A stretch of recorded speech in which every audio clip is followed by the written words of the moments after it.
নদীর তলা ফাঁক করে চেঁচে,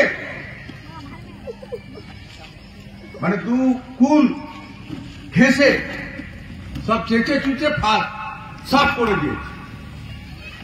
সেই বালি জমা হচ্ছে।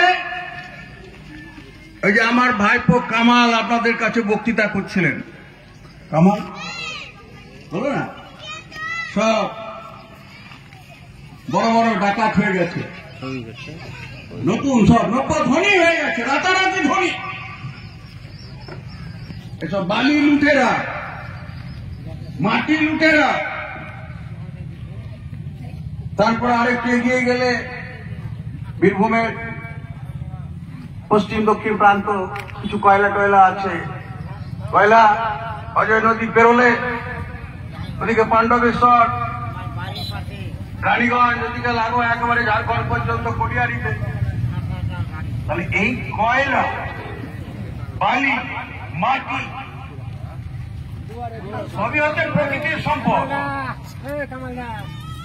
সেইগুলো বেপরোয়া লুট। সেই বেপরোয়া লুট, সেই বালি জমা হচ্ছে কারো খামার বাড়িতে। দেখবেন মাঝখানে তো দেখছিলাম বিশাল বিশাল বালির পাহাড় তৈরি, আর ধাপে ধাপে সেই বালির দাম যত বাড়ছে বাজারে ছাড়ছে।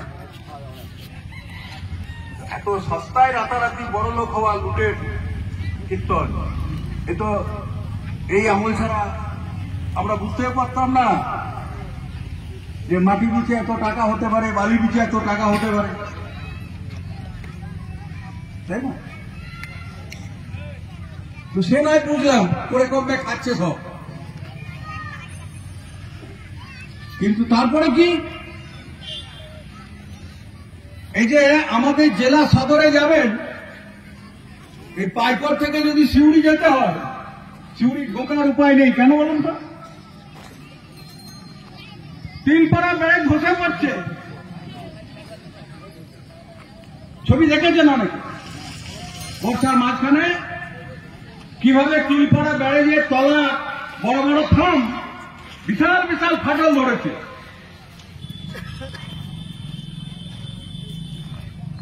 তো সেই বিধানচন্দ্র রায় যখন মুখ্যমন্ত্রী, তখনকার সময়কার এই বান প্রকল্প, তিলপাড়া ব্যারেজ প্রকল্প,